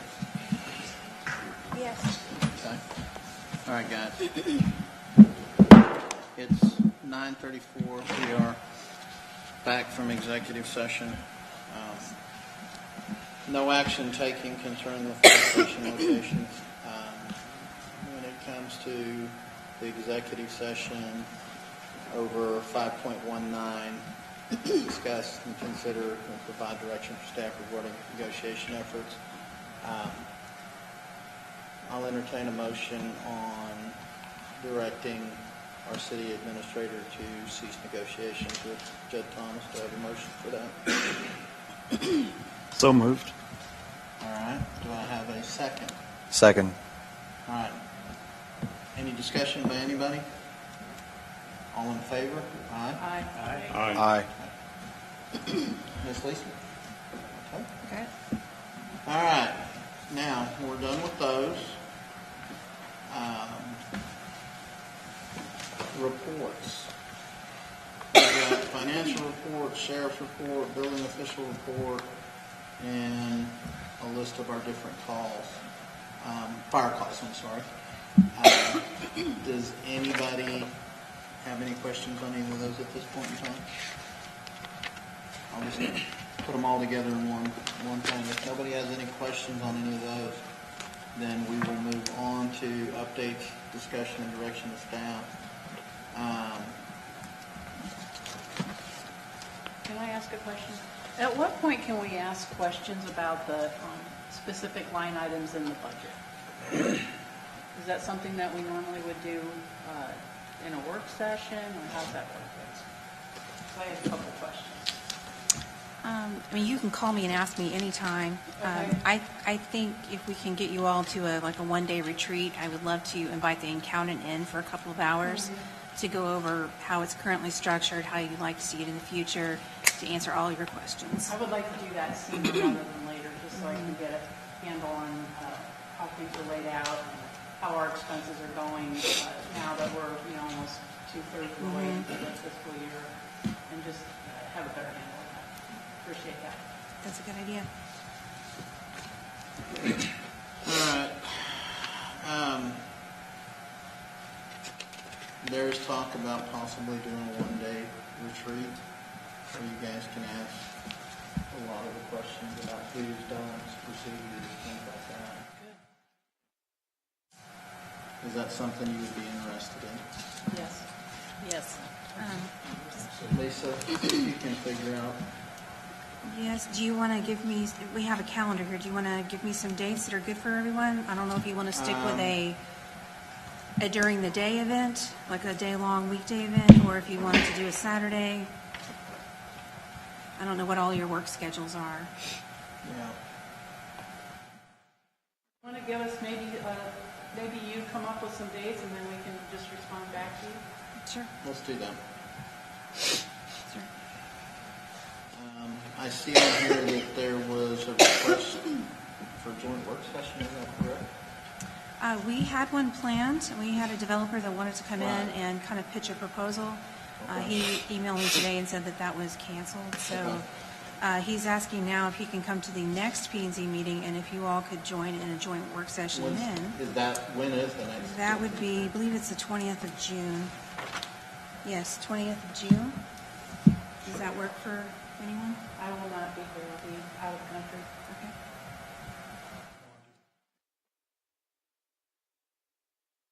I can't give you an answer yet. Okay. I mean, I'm normally available, but there's a lot of things going Well, on. and it doesn't have to be a joint session. He can meet with P&Z first and then come to council after. Okay.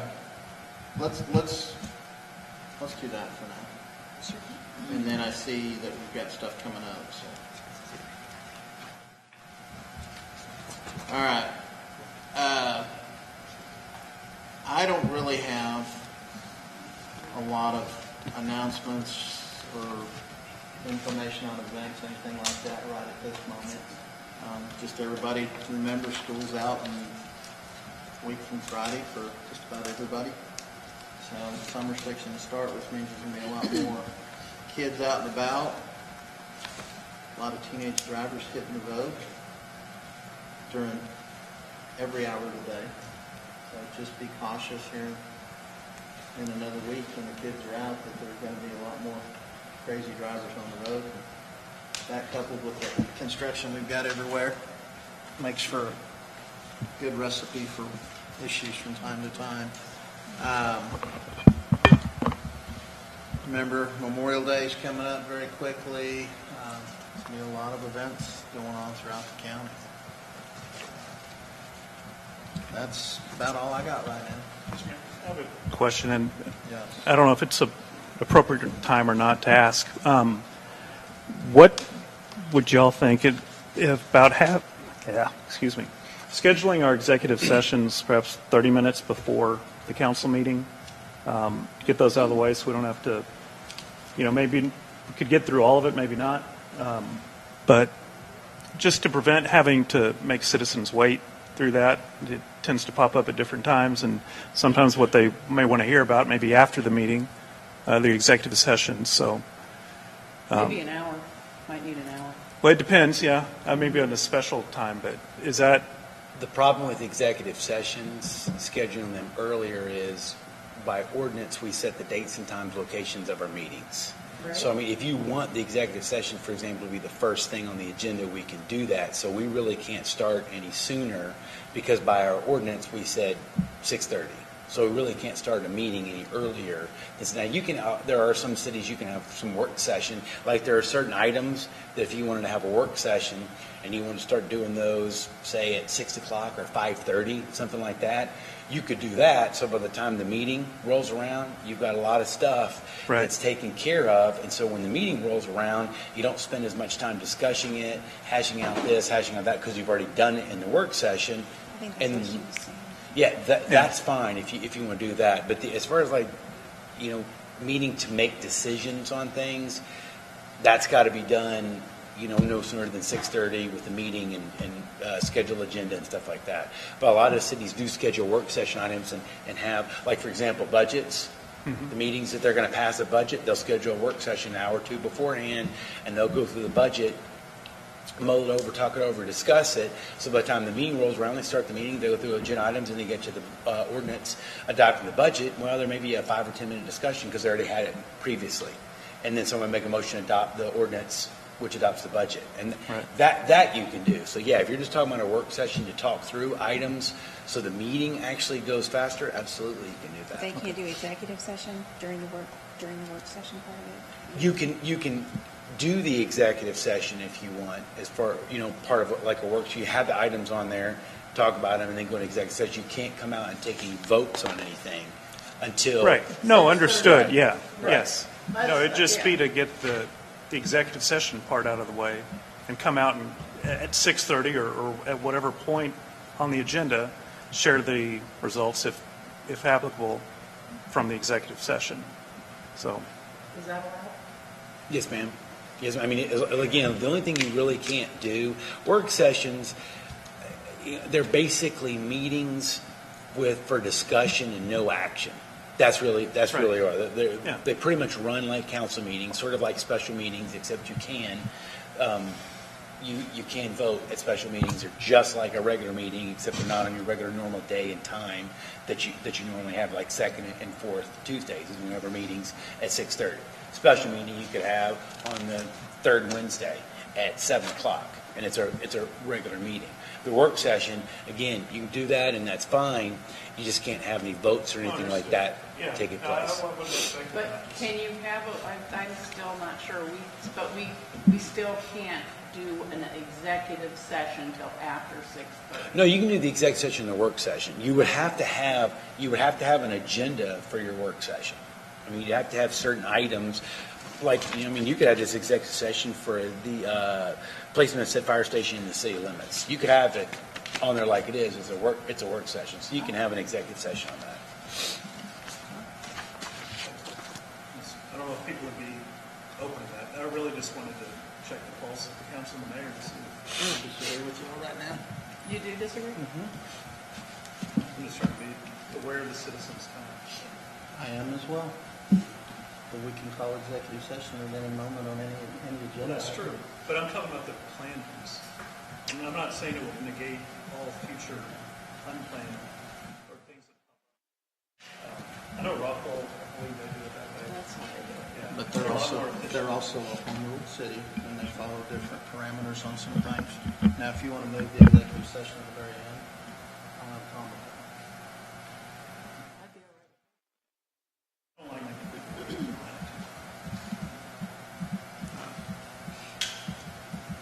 All right. Mr. Larkin? Okay, so you're done with that. Mr. Bloom, your economic development panel? We had a brief meeting today talking about the future goals of that, and I think we'll have a report, more thorough report to give this meeting. Okay. Anything on the EFC? No, roads is good, Buckle EMS is still good, we're getting the numbers, and doing a good job. So, we did use some funds that they had actually paid to buy them a Lucas device. The Lucas device, which allows the supervisor to initiate CPR by themselves, just to strap the thing on and start doing chest compressions. Right.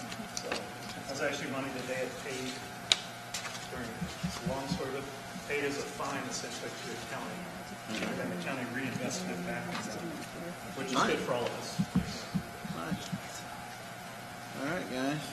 We have completed everything. So, Mr. Mayor, having completed everything on the agenda, I recommend we adjourn. All right. Time is 9:46. Meeting adjourned.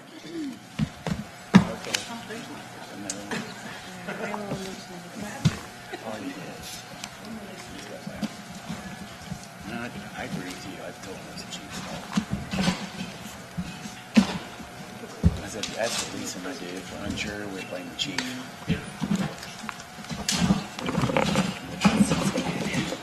I said, what are you talking about? It's not Ray's fault. That was